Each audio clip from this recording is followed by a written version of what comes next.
Hey guys, welcome back to my channel, and it's another time for another movie review. And today we're going to be looking at a Disney's animated series called Iwájú. Iwájú is an original animated series set in a futuristic Lagos, Nigeria. The exciting coming-of-age story follows Tola, a young girl from a wealthy island, and her best friend Kole, a self-taught tech boy, as they discover the secrets and dangers hidden in their different worlds.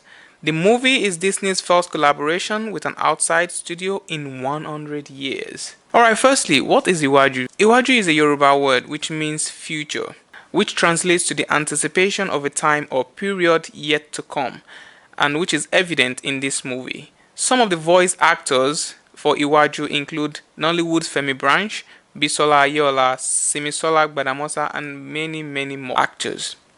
Iwájú depicts the reality of life in Lagos between the haves and the have-not. It shares a spotlight on Tola, a privileged young girl from the island, while Kole is an enterprising young boy with his heart in the right place.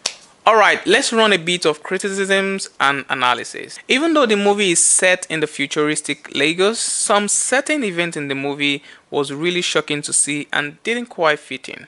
Firstly, Lagos still suffers the adverse effects of traffic in this futuristic movie, which means even after the whole technological evolvement and advancement, we still can't find a way to get rid of the enormous traffic on the streets of Lagos.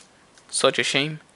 There are delivery drones all over the mainland streets. We can even see some persons riding the drones themselves. Also, hawkers on the mainland have drones to sell their goods in the air, like the Aboki selling akara, gizzard, and suya. But this was presented as a future that gives the mainland a edge over the islanders. Although the flying cars are portrayed to be only affordable by the rich, that is, the islanders, in the futuristic Lagos, according to this animation series, Lagos is still filled with beggars even at the airport. We can see beggars begging for alms for their daughters' healthcare and education. And then the shocking and pathetic expression on Tola's face, like, what is this? Is this for real? Which basically means the islanders are not aware or choose to ignore the pains of the mainlanders in this series. So, Tola's father, Tunde, who's supposed to be making a huge impact technologically, isn't really concerned about the beggars on the streets who cries for help. But the villain, Body, who is supposed to not care, actually gives beggars money in this same scenario. Like, what's that telling us? Another event was when the driver brought agege bread for Tola's father. I know there's a lot of history about agege bread and how delicious it is. But I don't know the kind of warmer that is in the car to keep the bread so warm that it still emits so much heat after being torn apart by Tola's father. So in Disney's futuristic Lagos, Lagosians are still having NEPA issues. Like street hawkers like Abokis and the likes could afford the use of drones to hawk in the air. They could use drones to transport themselves, but power and electricity is still an issue. It doesn't fit. In case you don't know, in futuristic Lagos, if your phone got spoiled, you can just rip it apart, look closely at the problem, and fix it again, according to Kole. I think that's cool. Also, the bus scene where Kola was denied access into the bus because it doesn't have enough cash is quite funny. One of the facts is that they don't really talk verbally about the price, or they just use hand signals to name price and haggle about it. Another is the classiness from the bus conductor guy. That actually got me. Like, it would be so nice if Lagos conductors are so classy in the future, but hopefully they won't be that cruel and careless about whether you walk in the rain or not. Ultimately, Bode was apprehended and taken to prison, but the part where they said he's been taken to Kiri Kiri prison made me laugh because, like, in the future, Kiri Kiri still find its way into the future of Nigeria. So I think we should be careful even in the future. While a lot of people has complained about Disney's influence on this series and the misinterpretation and misrepresentation of African characters, I say it's still a big step for African stories being told at such standard and with such high quality. Alright, straight to the characters. Tola, Tola is a very persuasive young islander girl from Lagos Island.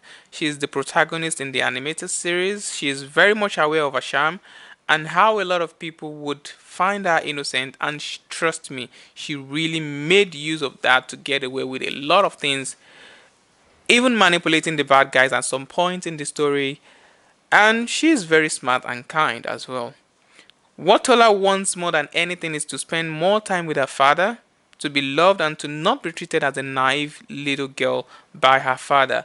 Also, she's a very inquisitive girl. She wants to know everything. She wants to learn how to dance. And most importantly, she wants to go to Ajegunle town to know about the locals, a lot of things about his father, his upbringing, and every other thing like that. Many people are displeased about some of the qualities of this character. Like, while she's supposed to be a get inside Islander girl, she's way too cunning and swayed those around her into doing her bids. Like how she was able to convince the driver to take her to Ajegunle even against her father's wish. How she convinced a friend to go with her to Ajegunle, and a lot of other things. And how she convinced some of the villains to be friendly with her.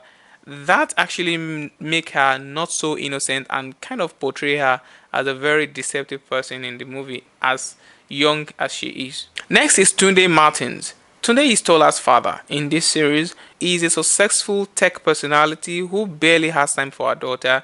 He is an Ajegunle boy who made his way successfully into the world of tech and now lives on the island. He promised to change the world with tech, but apparently only changed the island and forget where he came from.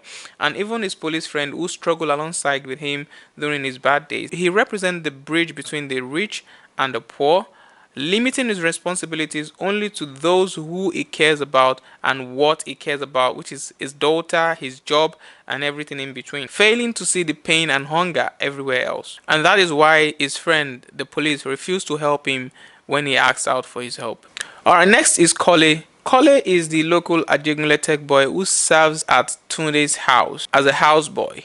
He becomes Tola's friend even though her father was totally against it due to the class difference. Although he led Tola to the kidnappers, but apparently he didn't have much of a choice. However, one of the things I noticed is another misrepresentation, like I said earlier. He was supposed to be a local Ajegunle boy, but the pidgin that comes out of his mouth is more or less like a kind of boti guy or boti boy. We can give Tola a pass based on the fact that she is just a pompous, get inside islander. On Kole's part, we can't give him that pass because he's an Ajegunle boy. He's supposed to speak differently. His pidgin is supposed to be stronger, way less standard than that of Tola. But in this series, he speaks differently. He speaks some kind of good English and some really bad pidgin. So I think that's another misinterpretation coming from the production team in this series. Alright, next is Bode. Bode is the villain in this animation. Apparently, him being the villain stems from what he went through as a child.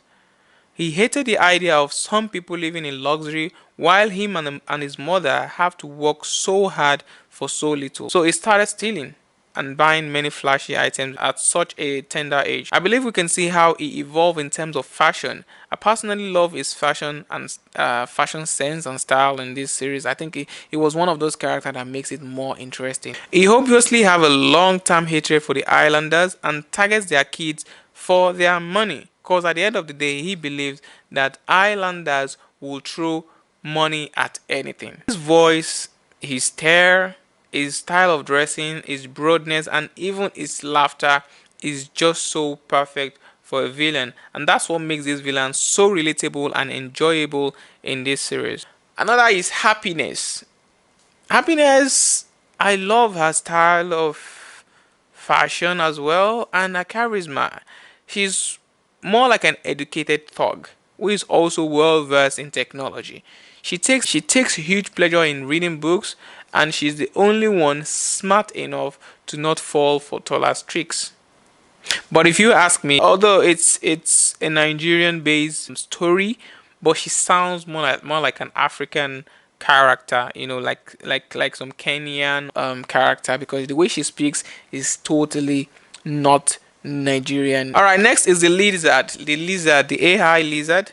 The lizard is one of the most interesting characters in this animation series, and probably one of the things that most capture the interest of people. A lot of people want to see action in animation series like this, which makes this character very, very, very, very interesting and captivating. All right, quickly, let's look at the cinematography. In episode 4, the character emphasizes the stark contrast between Tola and the villain's size. As Bode approached Tola in one of the episodes, Tola's eyes was widely open, and this emphasizes her vulnerability in comparison to his imposing presence. Overall, the cinematography was absolutely incredible. The special effect, the animation theme, they did a perfect job, because considering the kind of story being told, which is an African story, of course, this is the first time an African cartoon or animation will make it to this level of quality.